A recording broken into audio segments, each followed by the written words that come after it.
السلام علیکم ورحمۃ اللہ وبرکاتہ نحمدہ ونصلی علی رسولہ الکریم اما بعد فاعوذ باللہ من الشیطان الرجیم بسم اللہ الرحمن الرحیم رب اشرح لی صدری ویسر لی امری واحلل عقدۃ من لسانی یفقہوا قولی اللہم اشرح صدورنا للاسلام وزین اخلاقنا بالقرآن ونور قلوبنا بالقرآن اللہم صلی علی محمد وعلی آل محمد کما صلیت علی ابراہیم وعلی آل ابراہیم انک حمید مجید اللہم بارک علی محمد وعلی آل محمد کما بارکت علی ابراہیم وعلی آل ابراہیم انک حمید مجید۔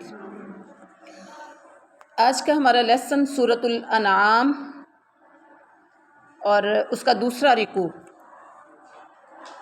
آیت نمبر 11۔ قل کہہ دیجئے، سیرو تم سب چلو پھرو، سیر کرو۔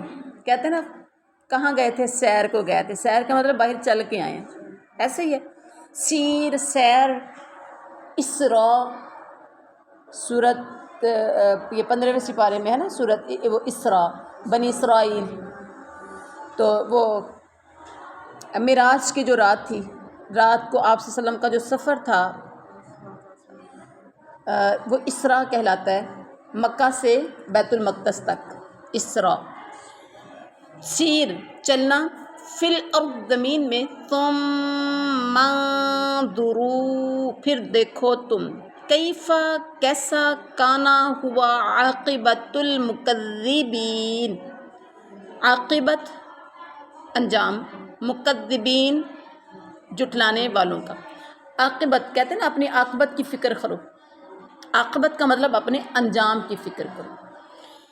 بامحاورہ ترجمہ کریں گے، قل سیروا فی الارض، آپ فرما دیجئے کہ ذرا زمین میں چلو پھرو، پھر دیکھ لو کہ جھٹلانے والوں کا انجام کیسا ہوا۔ قل لمن ما، قل لی کہہ دیجئے، لیے، من کس، ما جو، ٹھیک ہے۔ کلی مما کہہ دیجئے کس کا ہے جو، فی السماوات آسمانوں میں ہے، والارض اور زمین میں ہے، قل للہ کہہ دو اللہ کا، کتبہ اس نے لازم کیا ہے، علی نفسہ الرحمہ علی پر، نفسی نفس ہی اپنے، رحمہ رحمت، لَيَجْمَعَنَّكُمْ البتہ ضرور وہ جمع کرے گا تمہیں، إِلَى يَوْمِ الْقِيَامَةِ قیامت کے دن تک، لا ریب نہیں ہے کوئی شک، فیہ اس میں یعنی اس دن کے آنے میں، الذین وہ لوگ، خسروا جنہوں نے نقصان میں ڈال رکھا ہے، انفسہم اپنے آپ کو، فہم پس وہ، لا نہیں، یؤمنون ایمان لانے والے۔ بامحاورہ ترجمہ، کہہ دیجئے جو کچھ کہہ دیجئے کس کا ہے جو کچھ آسمانوں میں ہے اور زمین میں ہے، کہہ دیجئے اللہ کا، خود ہی کہا کہ میرے نبی آپ خود ہی کہہ دیجئے کہ وہ سب کچھ کس کا ہے؟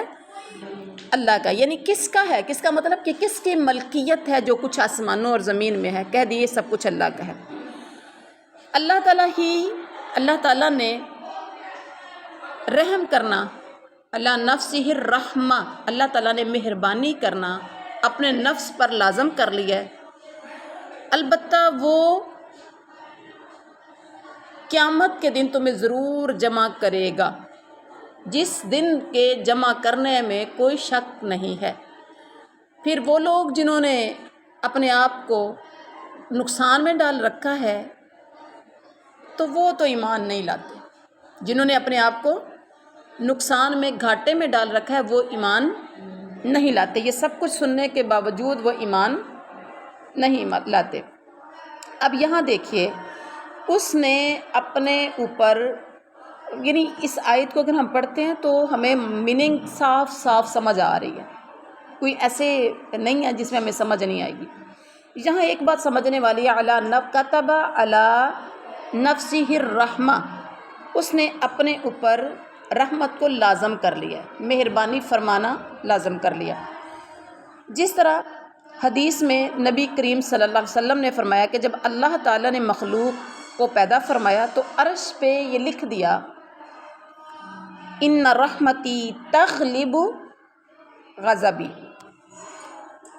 یہ بخاری شریف کی حدیث ہے اور مسلم شریف کی بھی، کہ یقیناً میری رحمت میرے غضب پر غالب ہے، میری رحمت میرے غضب پر غالب ہے۔ لیکن یہ رحمت قیامت والے دن صرف اہل ایمان کے لیے ہوگی، دنیا میں سب کے لیے ہے، لیکن آخرت کے میں صرف اور صرف قیامت والے دن ایمان والوں کے لیے۔ کافروں کے لیے رب اس دن سخت غضبناک ہوگا۔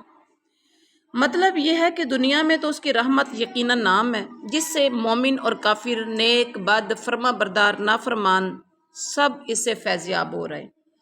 اللہ تعالیٰ کسی شخص کی بھی روزی نافرمانی کی وجہ سے بند نہیں کرتا۔ والدین گھر میں سے بچے کو نکال دیتے اگر نافرمان ہو، اس کو اپنی جائیداد سے آگ کر دیتے ہیں، لیکن اللہ انسان جتنا بھی نافرمان ہو، اللہ اپنی ملکیت سے اس کو آگ نہیں کرتا، کھانا پانی اس کا بند نہیں کرتا۔ ویسے کبھی غور کیا ہوتا ہے ایسے کہ نہیں ہوتا؟ ہم غصے میں آ کے بچے سے کہتے جا میں نے کھانا نہیں دینا، ایون کہ ٹیچر کہہ دیتا ہے کہ میں نے تجھے نہیں پڑھانا، کیوں؟ تم نافرمان ہو۔ کبھی غور کریں اللہ کی رحمت پہ، اللہ کی ذات نے جو جتنا زیادہ نافرمان اس کے پاس رزق اتنا فراوانی میں ہے۔ کافروں کے گھروں میں، کنجروں کے گھروں میں رزق کی کوئی کمی تھوڑی ہے۔ اور امتحان آتا ہے مومن پر، تنگی آتی ہے مومن کو، پریشانی آتی ہے مومن کو، کیونکہ اللہ اس کو آزما رہا ہوتا ہے۔ اللہ اکبر۔ تو یہاں کیا ہے، اللہ کسی کی نافرمانی کی وجہ سے رزق کا دروازہ بند نہیں کرتا، لیکن اس کی رحمت کا یہ عموم جو ہے نا، اس رحمت سے فائدہ جو اٹھا رہے وہ دنیا میں سب لوگ اٹھا رہے ہیں، آخرت میں یہ صرف اور صرف ایمان والوں کے لیے ہوگی۔ اور نیکسٹ آیت ہے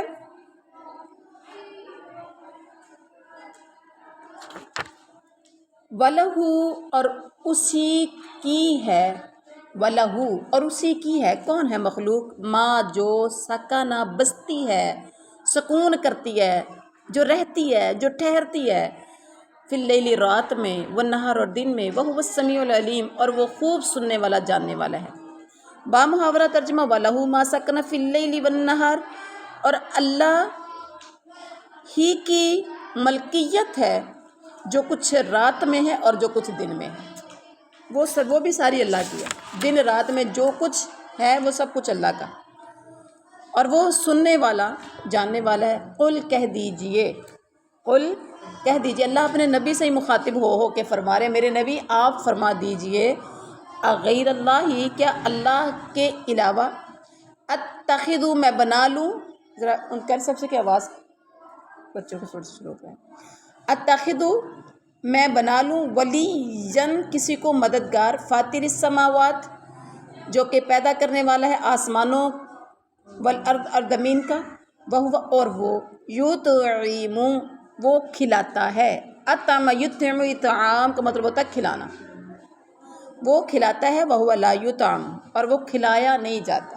وہ کھلاتا ہے، وہ کھلایا نہیں جاتا۔ قل کہہ دیجئے، انی امرت، بے شک میں حکم دیا گیا ہوں، ان کے اکونا، میں ہو جاؤں، اولا، پہلا، اولا، کہ میں ہو جاؤں پہلا، من، جو اسلم، اسلام لایا ہو، اسلام لایا مطلب جو فرما بردار ہوا ہو، ولا تکونن، اور نہ تم ہرگز بنو، من المشرکین، مشرکوں میں سے، اور نہ بنو تم مشرکوں میں سے۔ اب یہاں دیکھیے بامحاورہ ترجمہ، قل اغیر اللہ اتخذ ولیا فاطر السماوات والارض،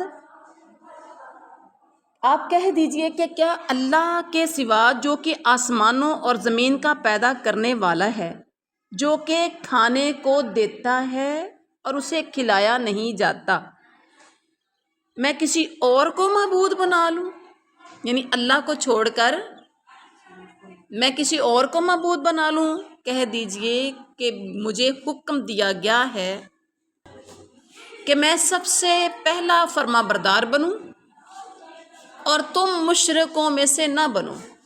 میں سب سے پہلے کیا بنوں؟ فرما بردار بنوں اور تم مشرکوں میں سے نہ ہو جانا، مشرک اللہ کو کے ساتھ شریک ٹھہرانے والے۔ اچھا یہاں پیچھے دیکھیے،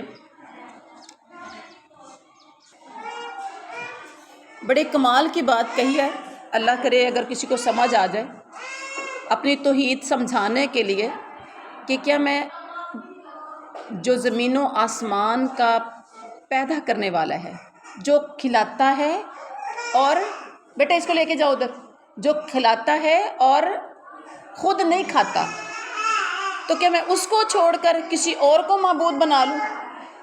کیا میں اس کو چھوڑ کر کسی اور کو معبود بنا لوں؟ مطلب یہ ہے کہ یہاں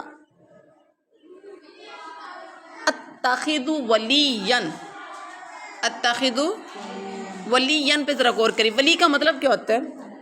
ولی کا مطلب دوست، ایسا ہی ہے، کارساز، معبود، یہ سارے اس کے معنوں میں آ جاتے ہیں۔ تو عام ترجمہ ہوتا ہے دوست بنانا، لیکن یہاں دوست کے معنوں میں نہیں آئے گا، یہاں کارساز اور معبود کے معنوں میں آئے گا۔ کیا میں کسی اور کو معبود بنا لوں؟ بات سمجھ میں آ گئی؟ اور ایسا نہیں ہو سکتا، بلکہ مجھے تو یہ حکم دیا گیا کہ میں سب سے پہلے، کیونکہ جس بندے نے کسی کو کوئی بات کہنی ہے اس کو پہلے تو خود بعمل ہونا چاہیے نا، تو اس لیے فرمایا کہ مجھے حکم دیا کہ میں سب سے پہلا اسلام لاؤں، مطلب میں سب سے پہلے فرما بردار ہوں، اللہ کی بات کا میں پابند بنوں۔ قل کہہ دیجئے،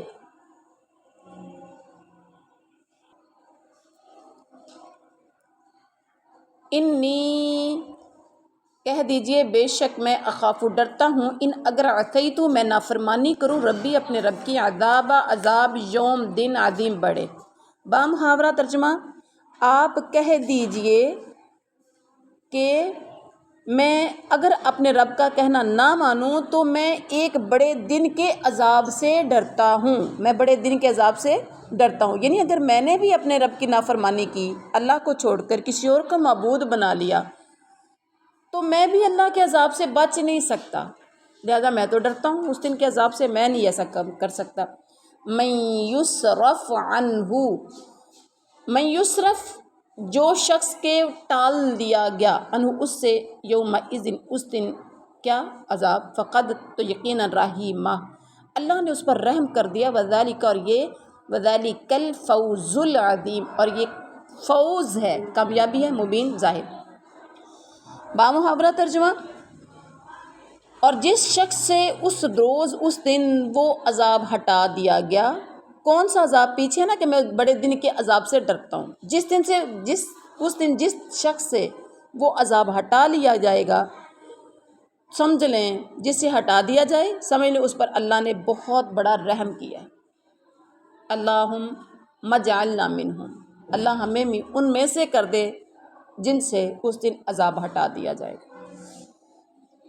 اور جس سے اس دن عذاب ہٹا لیا گیا، سمجھ لیں اس پر اللہ کا خاص رحم ہے، فضل ہے، اور جس کے ساتھ ایسا ہو گیا، وذالک الفوز المبین، یہ بہت بڑی واضح کامیابی ہوگی۔ اصل سکسیسفل انسان وہی ہوگا جو عذاب سے بچا لیا۔ وَإِن يَمْسَسْكَ اللَّهُ اور اگر پہنچائے تجھے اللہ بِضُرٍّ کوئی تکلیف، فلا تو کوئی نہیں، کاشفہ دور کرنے والا، لہو اسے، الا مگر ہوا وہی۔ وَإِن يَمْسَسْكَ اور اگر وہ پہنچائے آپ کو، بِخَيْرٍ کوئی نفع، فہوا تو وہ، عَلَىٰ كُلِّ شَيْءٍ قدیر ہر چیز پر قادر ہے۔ بامحاورہ ترجمہ کیا ہے؟ اور اگر تجھے اللہ کوئی تکلیف پہنچائے تو اس کا کوئی دور کرنے والا اللہ کے سوا اور نہیں، اللہ کے سوا کوئی دور کرنے والا نہیں۔ اور اگر تجھے اللہ کوئی نفع پہنچائے تو وہ بھی کوئی اسے، یعنی نفع خیر کا مطلب ہے بھلائی، تو وہ بھی اللہ ہی ہے اگر اللہ پہنچاتا ہے، پیچھے ہے کہ اگر تجھے اللہ کوئی تکلیف پہنچائے تو اس تکلیف کو دنیا کی کوئی طاقت دور نہیں کر سکتی، اور اگر وہ تجھے نفع دے، بھلائی دے، تو وہ ہر چیز پر قادر ہے، جو چاہے وہ کر سکتا ہے۔ اللہ نفع نقصان دو نہیں کر سکتا۔ بڑے بڑے انسان جو بڑے بڑے ستون کی طرح، پلر کی طرح بڑا انسان مضبوط ہوتا ہے نا، جب اللہ کی پکڑ آتی ہے تو انسان ختم ہو جاتا ہے، اور سیکنڈز نہیں لگتے۔ جب تندرست ہوتا ہے وہ کہتا ہے دنیا کی طاقت مجھے ہلا نہیں سکتی، شاید میں ہی ہوں، یا میری طاقت، میری قوت ہمیشہ والی ہے۔ ذرا سی تکلیف آئی اور انسان ایسے جھنجھوڑا جاتا ہے، اور پھر ایسے لگتا ہے کہ جیسے شاید وہ ٹھیک نہیں ہوگا، شاید وہ طاقت، وہ قوت واپس نہ آئے، اتنا مایوس ہو جاتا ہے انسان۔ تو یہ اللہ تعالیٰ کی ذات جو چاہے کر سکتی۔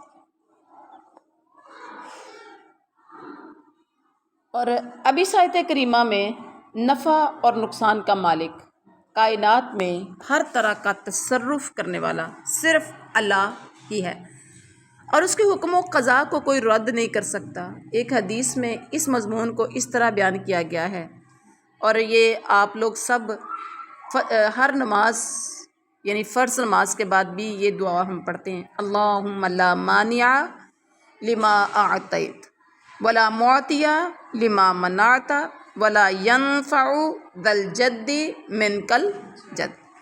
آج جب میں یہ پڑھ رہی تھی نا، تو ایکچولی ہم بلا کیا کرتے ہیں، ہم پڑھتے ہیں اللہم لا مانع لما اعطیت ولا معطی لما منعت ولا ينفع ذا الجد منک الجد۔ ہم پڑھ رہے ہوتے ہیں بے ساختہ، مطلب کہ کیا کہتے ہیں، بغیر ارادے کے، بغیر سوچ کے، بغیر نیت کے، کیونکہ ہم نے عادت پڑی ہوئی ہے روز اذکار کرنے کی یا یہ پڑھنے کی، ہمیں پتہ ہی نہیں ہوتا ہم کہہ کیا رہے ہوتے ہیں۔ اچھا ایک اور بات ہے، میرا اپنا جو ایکسپیرینس ہے وہ یہ ہے، جتنے اذکار آپ اوپر سے دیکھ کر سامنے رکھ کے، چاہے آپ کو زبانی یاد ہے، آپ اوپر سے دیکھ کر فوکس کر کے غور کر کے پڑھتے ہیں، جو وہ مزہ آتا ہے نا، وہ زبانی پڑھنے کا اتنا مزہ نہیں آتا۔ زبانی ایسے جیسے گاڑی چلتی ہے، ٹھیک ہے۔ آج آتے ہوئے وین میں بیٹھ کے میں نے کچھ اذکار کیے، بڑا مزہ آیا، یقین جانیے بہت ہی مزہ آیا۔ ایسے لگ رہا تھا، حالانکہ وہ عام سے اذکار تھے، وہی تھے جو ہم روز کرتے ہیں، لیکن دیکھ دیکھ کے جو کیے نا، پھر فوکس پورا رہتا ہے۔ ترجمہ منا بھی پڑے، اگر آپ کو ترجمہ آتا ہے تو وہ خود بخود ذہن میں ایک وہ ریل سی چلتی رہتی ہے، جب آپ پڑھ رہے ہوتے ہیں ترجمہ خود بخود ذہن میں آتا رہتا ہے کہ اس کا یہ مطلب ہے۔ تو بڑی خوبصورت یہ دعا ہے، جو چیز تو دے دے اس کو کوئی روکنے والا نہیں، اور جو چیز تو روک لے اس کو کوئی دینے والا نہیں، اور کسی صاحب حیثیت کو اس کی حیثیت تیرے مقابلے میں نفع نہیں پہنچا سکتی۔ نبی کریم صلی اللہ علیہ وسلم ہر نماز کے بعد یہ دعا لا الہ الا اللہ وحدہ لا شریک لہ لہ الملک ولہ الحمد وہو علی کل شیء قدیر سمیت پڑھا کرتے تھے۔ وہ والی دعا اللہم لا مانع، اور یہ والی۔ تو بہرحال آگے دیکھیے کس کس کو یاد ہے یہ والی دعائیں، ماشاء اللہ الحمدللہ، جس کو یاد نہیں وہ یاد کر لیجئے گا، کافی لوگوں کو یاد ہے۔ اس کے بعد دیکھیے وَهُوَ الْقَاهِرُ، اور وہ قاہر ہے، غالب ہے، فوق عبادی اپنے بندوں پر، وَهُوَ الْحَكِيمُ الْخَبِيرُ، اور وہ حکیم حکمت والا، خبیر خبر رکھنے والا ہے۔ با محاورہ ترجمہ، اور وہی بڑی حکمت والا، اور وہی اللہ اپنے بندوں کے اوپر غالب ہے، وہ برتر ہے، اور وہی بڑی حکمت والا اور وہی بڑی خبر رکھنے والا ہے۔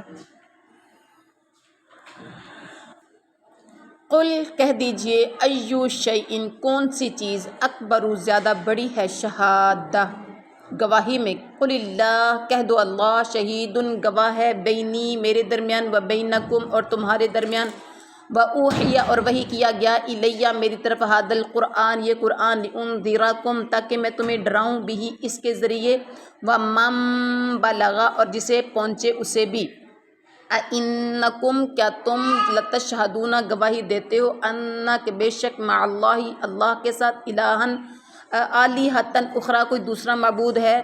قل کہہ دیجئے قل لا اشہد کہہ دیجئے میں گواہی نہیں دیتا. قل انما کہہ دیجئے بے شک میں یا در حقیقت ہوا وہی الہ واحد در حق انما بے شک وہی الہ واحد ایک ہے. اور اننی بے شک میں بریء مما تشرکون بری ہوں اس سے جو تم شریک بناتے ہو. با محاورہ ترجمہ کیا ہے؟ قل ای شیء اکبر شہادۃ کہہ دیجئے کون سی زیادہ چیز بڑی ہے گواہی میں. کہہ دیجئے اللہ، یعنی آپ اللہ اپنے نبی سے کہہ رہے اے میرے نبی آپ کو کہیے کہ گواہی دینے کے لیے سب سے بڑی چیز کون سی ہے. پھر آپ خود ہی جواب دیجئے کہ اللہ. وہ اللہ کون سا؟ جو میری اور تمہارے درمیان میں گواہ ہے، اور میری طرف یہ قرآن وحی کیا گیا ہے تاکہ میں اس قرآن کے ذریعے تمہیں ڈراؤں اور اس شخص کو بھی ڈراؤں جس کے پاس یہ قرآن پہنچے. ومن بلغ اور جس کے پاس یہ پہنچے. کیا تم گواہی دیتے ہو کہ اللہ کے ساتھ کوئی اور دوسرے معبود ہیں؟ کہہ دیجئے میں گواہی نہیں دیتا. تم گواہی دیتے ہو، میں تو گواہی نہیں دیتا. آپ اللہ اپنے نبی سے پھر فرما رہے ہیں آپ فرما دیجئے کہ در حقیقت اللہ ایک ہی ہے، معبود ایک ہی ہے، اور میں اس شرک سے جو تم ٹھہراتے ہو اس سے میں بری ہوں، میں بیزار ہوں. میں یہ شرک نہیں کرتا، کیونکہ اللہ کے ساتھ کسی اور کو الہ یا معبود مانا تو یہ شرک ہوگا. میں شرک سے بیزار ہوں. اور اس کے بعد کیا ہے؟ اب یہاں دیکھیے کہ میں قرآن کے ذریعے ڈراؤں اس کو بھی جس کے پاس تمہیں بھی ڈراؤں اور جس کے پاس یہ قرآن پہنچے. ربیع بن انس کہتے ہیں کہ اب جس کے پاس بھی یہ قرآن پہنچ جائے اگر وہ سچا رسول کا تابع دار ہے، رسول کا فرما بردار ہے، تو اس کی ذمہ داری ہے کہ وہ بھی لوگوں کو اللہ کی طرف اسی طرح بلائے جس طرح رسول اللہ صلی اللہ علیہ وسلم نے لوگوں کو دعوت دی، اور اسی طرح ڈرائے جس طرح آپ نے لوگوں کو ڈرایا. جس کے پاس یہ قرآن پہنچ جائے. آپ کے پاس قرآن پہنچ چکا ہے الحمدللہ. یہ آیت آپ نے پڑھ لی ہے. پہلے سمجھ نہیں تھی کہ میری ذمہ داری کیا ہے، آج سمجھ آ گئی کہ میری ذمہ داری کیا ہے. ایسے ہی ہے. اللہ ہم سب کو توفیق عطا فرمائے. اس کے بعد کیا ہے؟ الذین وہ لوگ آتیناہم الکتاب جنہیں ہم نے کتاب دی، یعرفونہ وہ سب اسے پہچانتے ہیں، کما جیسا کہ یعرفونہ وہ پہچانتے ہیں ابناءہم اپنے بیٹوں کو. الذین وہ لوگ خسروا جنہوں نے خسارے میں ڈالا، نقصان میں ڈالا، انفسہم اپنے نفسوں کو، فہم پس وہ لا یؤمنون ایمان نہیں لائیں گے. با محاورہ ترجمہ کیا ہے؟ الذین آتیناہم الکتاب یعرفونہ کما یعرفون ابناءہم جن لوگوں کو ہم نے کتاب دی ہے وہ رسول کو اس طرح پہچانتے ہیں جس طرح اپنے بیٹوں کو پہچانتے ہیں. جن لوگوں نے اپنے آپ کو گھاٹے میں ڈالا ہے وہ تو ایمان نہیں لائیں گے، باقی سارے ایمان لائیں گے، لیکن جنہوں نے اپنا نقصان خود کرنا ہے وہ لوگ ایمان نہیں لائیں گے. اب یہاں دیکھیے یعرفونہ کما یعرفون ابناءہم. یعرفونہ وہ پہچانتے ہیں، ہو کی ضمیر کا مرجع یعرفونہ ہو کی ضمیر جو ہے یہ رسول اللہ صلی اللہ علیہ وسلم کی طرف جا رہی ہے. یعنی اہل کتاب آپ کو اپنے بیٹوں کی طرح پہچانتے تھے. بیٹے کے پہچاننے میں کوئی شک ہوتا ہے؟ کیونکہ آپ کی صفات ان کی کتابوں میں بیان کی گئی تھیں اور ان صفات کی وجہ سے وہ آخری نبی کے منتظر بھی تھے. اس لیے اب ان میں سے ایمان نہ لانے والے سخت خسارے میں ہیں کیونکہ یہ علم رکھتے ہوئے بھی انکار کر رہے ہیں. اور عربی میں کہا جاتا ہے فَإِن كُنْتَ لَا تَدْرِي فَتِلْكَ مُصِيبَةٌ وَإِن كُنْتَ تَدْرِي فَالْمُصِيبَةُ أَعْظَمُ کیا مطلب ہے؟ اگر تجھے علم نہیں ہے تو یہ بھی ایک اگرچہ ایک مصیبت ہی ہے، تاہم اگر علم ہے تو پھر زیادہ بڑی مصیبت ہے۔ پہلے تو پتہ نہیں تھا تو یہ مصیبت تھی، اب پتہ چل گیا اور بڑی مصیبت ہے۔ تو یہ تھا آج کا ہمارا سبق۔ سبحان ربک رب العزت عما یصفون وسلام علی المرسلین والحمد